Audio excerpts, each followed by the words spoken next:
Welcome back to Accessible Gourmet. Can we all just take a second to admire my new smock apron from Headley & Bennett? This is a company that I've admired for a very long time, and I finally bought one of their aprons. But I digress. Today we're making Cioppino, or San Francisco fish stew. To start this dish, we need to peel and devein 1 pound of shrimp.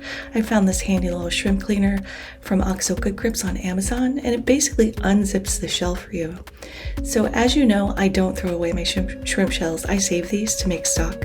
So just put them in a container, throw them in the freezer until you have enough to create a nice, lovely seafood stock. Then just use the tip of that tool to remove that back vein. We're also going to need 1 pound of clams. I'm actually using cockles because they looked cuter to me at the grocery store. So a little trick I have is I sprinkle them with flour because the flour will get into the shell and it'll irritate them. So they'll spit out the flour as well as any sand or grit that's left in those shells. So I'm just going to set those aside and let that do its work while I clean and debeard 1 pound of mussels. I do keep a separate brush for shellfish just to keep everything sanitary. We're also going to give the cockles a little scrub as well. And then we're going to pop those both back in the fridge to keep cool. Next up, I have 1 pound of these gorgeous sea scallops. These are pretty large, so I'm going to cut these in half. And once they're all halved, I'm going to transfer them to a bowl, cover them with a damp paper towel, and store these in the fridge as well.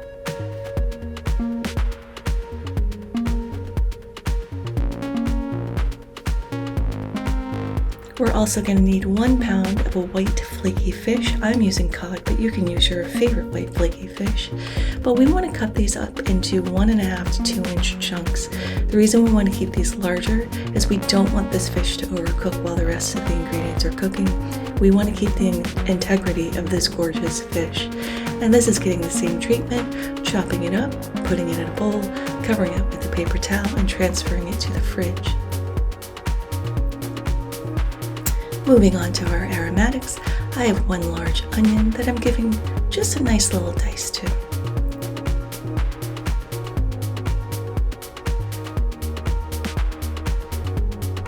Once we have that nicely chopped up, we're going to transfer that to a bowl. We're also going to need 2 fennel bulbs. Now these scraps, do not throw them away. I have a Ziploc bag full of vegetable scraps in my freezer that I use to make stocks because you can add it to shrimp stock, chicken stock, or just make a basic veggie stock. But it's always nice to have these things on hand and you're not wasting anything, which is always a bonus. So don't throw these away. Once our fennel is nicely chopped up, we're going to add it to the same bowl as our onions and set this aside.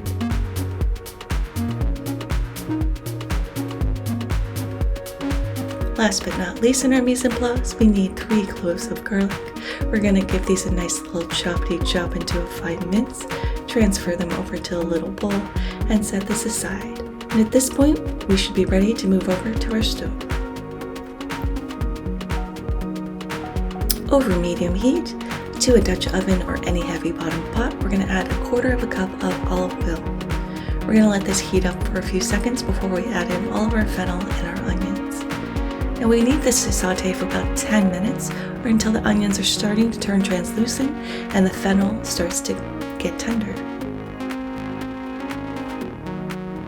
After 10 minutes, we're adding in 1 teaspoon of fennel or anise seeds, 1/2 teaspoon of chili flakes. You can add more if you'd like, or you can leave this out, but I highly recommend you adding it, as well as all of our garlic.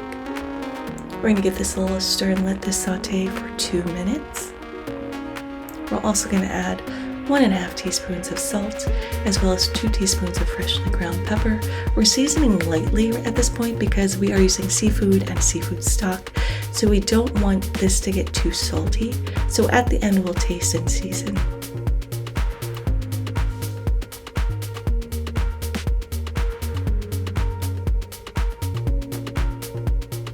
After 2 minutes, we're going to add in 1.5 cups of a dry white wine, like a Pinot Grigio. I only had rosé, a dry rosé, so I'm just using what I have.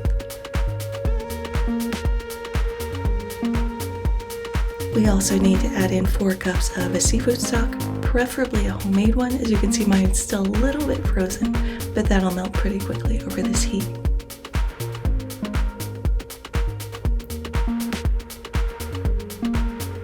And last but not least, we're going to add in one 28-ounce can of crushed tomatoes.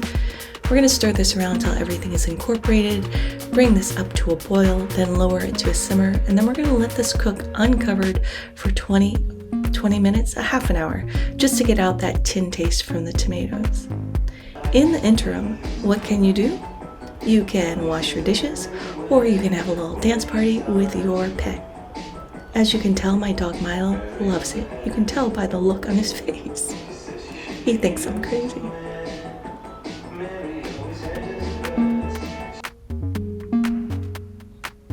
After 30 minutes, we're going to wash our hands if we've been dancing with our dog, and we're going to slowly add in our seafood.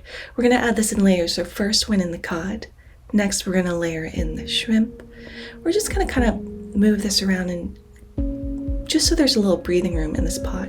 Next up is the scallops. I know there's a lot of seafood being added, but you just want to space this around a little bit because we don't want to stir this for the first 10 minutes. Next in, we're going to add in our mussels, and last but not least, our cockles.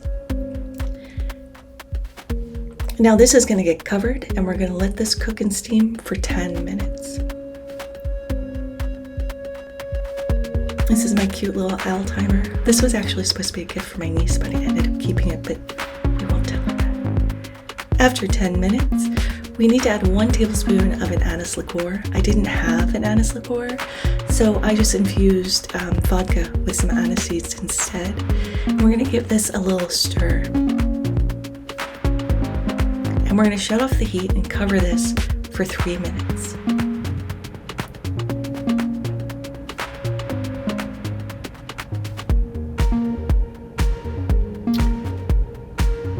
At this point, you also want to taste, and if you need to add more salt and pepper, then add more salt and pepper. After 3 minutes, look at this beautiful, gorgeous seafood stew. If any of your mussels or your clams haven't opened, you need to throw them away because they're not safe to eat. As a final touch, I'm adding 3 tablespoons of chopped parsley.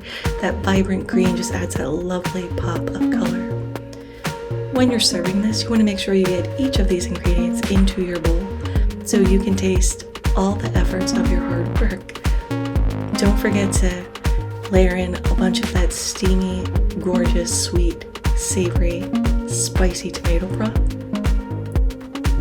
And this is best served with crusty baguettes. You can just tip it in there and just enjoy your delicious seafood stew. The fish is cooked perfectly. It's tender, it's flaky. It's just a pleasure to eat this dish.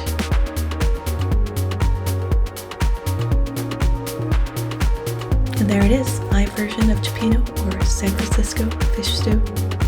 Thank you so much for watching. If you liked this video, give it a like. If you loved it, subscribe because I put out new videos every Thursday. Until next time, happy cooking.